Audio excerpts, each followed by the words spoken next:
Narito ang 10 dahilan kung bakit naninigarilyo or nagsisimulang manigarilyo ang isang tao. Kahit napakaraming kampanya kontra sigarilyo ang ginagawa ng ating bansa, katulad ng pagpapaskil ng mga no smoking signs kung saan-saan, katulad ng eskwelahan, mga ospital, mga business centers, ginagawa rin po ay tinataasan din po yung tax ng sigarilyo para hindi po makabili, lalong-lalo na yung mga minors. And bukod dun, marami na rin pong mga pag-aaral na nagpapatunay na ang paninigarilyo ay nagdudulot ng napakaraming sakit sa puso, sakit sa baga, ganun din po, at iba't ibang uri ng cancer sa iba't ibang uri ng katawan. And sabi pa po ng WHO, yung World Health Organization, na more than 5 million per year ang namamatay dahil sa mga sakit dulot ng paninigarilyo.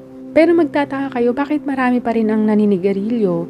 Bakit kahit alam nila yung masamang dulot ng sigarilyo, gusto pa rin nilang mag-start manigarilyo? Alamin natin, ano po ba yung 10 dahilan kung bakit nagsisimulang manigarilyo ang isang tao? Well guys, ako po pala si Liz, nurse organist, isa po akong nurse. Nagtuturo po ako ng mga iba't ibang health tips tungkol sa paninigarilyo at iba't ibang uri ng pangangalaga sa ating kalusugan. Kung may mga nararamdaman po kayong kakaiba sa katawan, much better magpa-check up po kayo sa doktor para malunasan po ang inyong sakit. And mag-start po tayo sa number 10, peer pressure. Yung impluwensya ng kaibigan ay napakalaki ng role na ginagampanan para ang isang bata or lalo-lalo na yung mga teenager ay manigarilyo. So, ibig sabihin po nito, kung may mga kaibigan ka na naninigarilyo, possible one day, ikaw ay magiging naninigarilyo na rin. Yan, susceptible po dito, lalong-lalo na yung ating mga teenagers.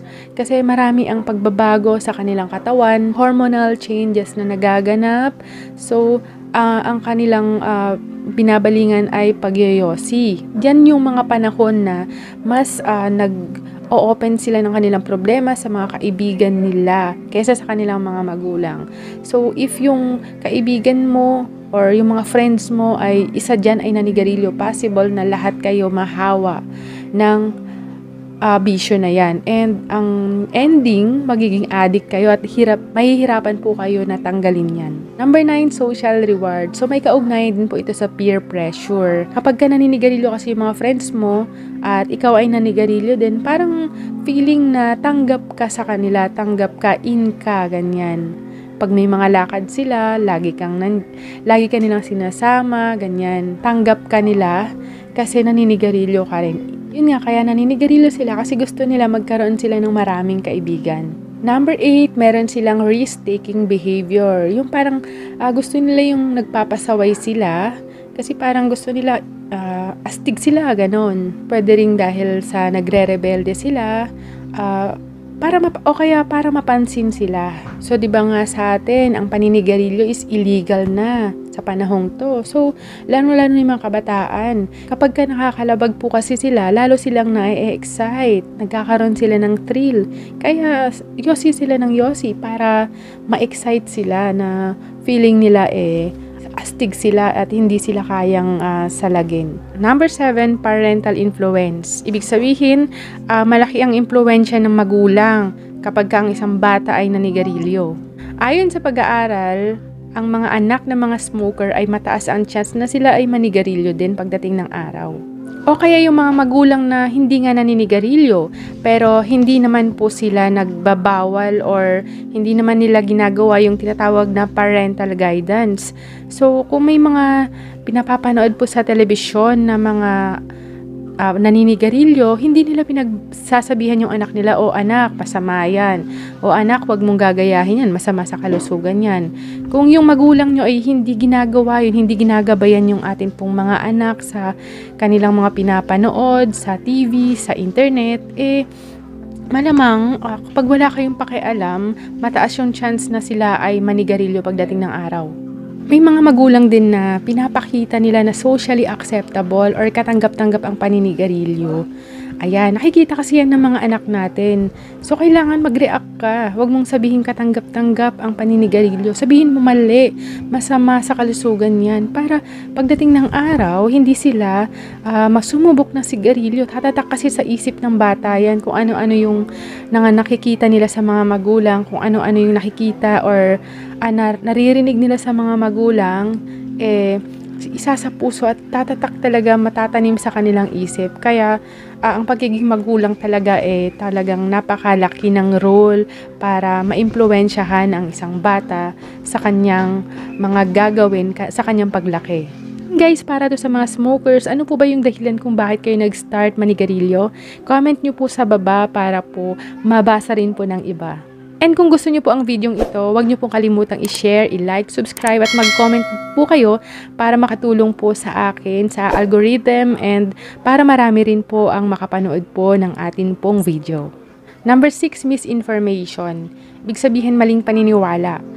Marami kasi ang mga matatandang paniniwala ng mga ninuno natin na ang paninigarilyo ay maganda raw sa katawan. Lalong-lalo na po nung mga year 1960s, 70s, yan, talagang talamak yung mga commercial para i-promote yung sigarilyo kasi nung time na yon wala pang masyadong mga pag-aaral na nagpapatunay na masama nga ang paninigarilyo. So, noon, like yung mga old na paniniwala ng mga Japanese na ang paninigarilyo daw ay pinanggagalingan ng magandang kalusugan, source of vitality and health, yan. Tapos, may mga campaign din na yung light cigarettes daw ay much better kaysa sa iba. Yung iba naman, like mga mentally ill patients, yung may mga sakit sa pag-iisip katulad ng mga anxiety, depression, ang alam nila mas nakakagamot sa kanila yung sigarilyo. So kapag mali yung paniniwala natin tungkol sa sigarilyo malaki ang epekto po nito para tayo ay sumubok sa sigarilyo. Number 5, genetic predisposition or may mga pag-aaral din kasi na isinasagawa na nagsasabi na ang addiction daw po ay namamana mula sa mga kinanununuan natin. So may kinalaman po ito sa addiction sa alak o kaya sa nicotine. Kapag namana po natin yung mga genes ng mga ninuno natin na nagkaroon po ng addiction, maaaring tayo ay magkaroon din po ng mga addiction sa isang bagay na hindi po natin ito maiiwasan or mahirap natin itong tanggalin. Number 4, advertising or yung commercials. Malaki po kasi ang kinalaman ng mga napapanood na mga commercial parang impluwensyahan ng isang tao. Kaya yung iba nagbabayad ng malaki para lang sa ads.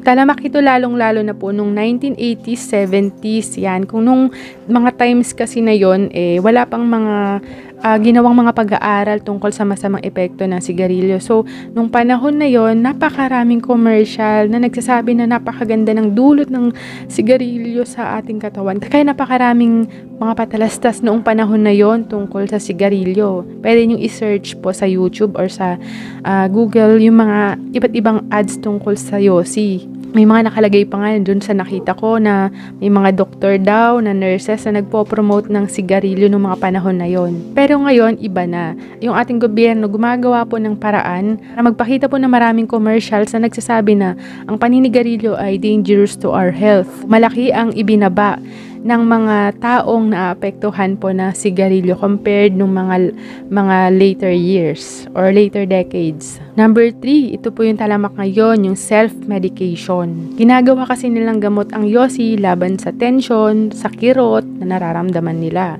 Well, totoo naman po kasi na lalong-lalo na sa mga may sakit sa pag-iisip, mga depressed, may mga anxiety disorders na kapag ka sila ay nanigarilyo, nakakaranas po sila ng relief or yung parang ang sarap sa pakiramdam.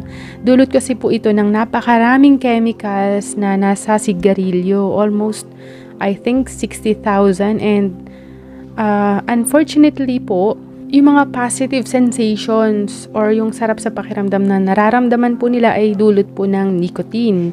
Kaya lang, kapag wala na po yung nicotine sa kanilang sistema, ang mangyayari po ay hahanap-hanapin na nila ngayon. So, yun po yung nagiging dahilan ng cigarette addiction. Hindi na nila maalis-alis kasi gustong-gusto nilang maramdaman ulit yung kanilang positive feelings or sensations na kanilang nararanasan. Second to the last po, yun po yung influensya po ng media. So, kung ano po yung mga napapanood po natin sa mga pelikula, lalo na yung mga idol po natin, mga artista, kung nakikita po natin sila na naninigarilyo at idol po natin sila, malamang mai-inspire ka, gusto mo rin silang gayahin. Napakalaki kasi ng impluwensya po ng mga artista or ng mga bida sa mga pelikula. Kung ano yung ginagawa nila, talagang or uso, nai-impluwensyahan po nila lalong-lalo na yung mga kabataan. Kaya kung ano yung nakikita nila, ang ganda pala ng ginagawa ng artista na idolo ko. Gusto ko rin gayahin. Yan po yung mga karaniwang nangyayari ngayon. So, buti na lang po, napakaraming mga aksyon ang ginagawa ng atin pong mga mambabatas para maiwasan or malabanan po yung mga ganon. And hopefully, balang araw po, mawawala na po sa mga pelikula or mga telebisyon yung mga artista na nagpapakita ng role na naninigarilyo sila para po mabawasan or para bumaba lalo yung mga bilang ng tao na naninigarilyo sa ating pong bansa, higit sa lahat sa buong mundo. Number 1 reason po, yun po yung stress relief. Stress reliever daw po nila ang sigarilyo. Lalong-lalo na yung mga taong stressful yung kanilang mga trabaho, katulad namin, emergency room po kami. Talagang kailangan bakbakan. Kailangan kang on time, mabilis yung action mo sa mga sitwasyon kahit na napakaraming mga dumarating na mga problema or mga difficulty, talagang dapat gawan mo ng paraan. So, yung mga taong may trabahong nangangailangan ng mga mabilisang pagkilos, nakaka-pressure yung mga trabaho, lalo na nung panahon ng giyera. Alam nyo ba yung mga sundalo po natin, ang ginagawa po nila para mawala yung tension or stress na nararamdaman nila sa giyera, naninigarilyo talaga sila. Kasamang paalad nga lang po, imbes na ginagawa nila ng paraan na mawala yung stress sa katawan nila, lalong-lalo lang nilang linalagyan ng stress yung kanilang katawan. Bakit? Kasi yung nicotine is nakaka-addict. Hahanap-hanapin ng katawan mo ang nicotine. Kaya yung iba pabalik-balik sa sigarilyo kahit gusto na nilang mag-quit. Hindi kasi nila natatagalan yung mga withdrawal symptoms o yung mararanasan pag tinitigil nila yung sigarilyo. Lalo lamang silang nai-stress kasi alam nyo naman na napakaraming masamang dulot ang mga chemicals ng sigarilyo sa ating katawan. Delikado siya sa puso, sa baga at nagdudulot din po ng napakaraming uri ng cancer na nakamamatay. And to summarize nga lang po guys, ito po yung 10 dahilan kung bakit naninigarilyo ang isang tao. Number 10, peer pressure. Number 9, social rewards. 8, risk-taking behavior. 7, parental influence. 6, misinformation. 5, genetic predisposition. 4, advertising. 3, self-medication. 2, media influence. And 1, for stress relief. Yan guys, prevention is better than cure. Mas magandang mamuhay po tayo ng matagal nang walang iniindang karamdaman. Be healthy and be happy. Ingat po kayong lagi at mahal ko po kayo.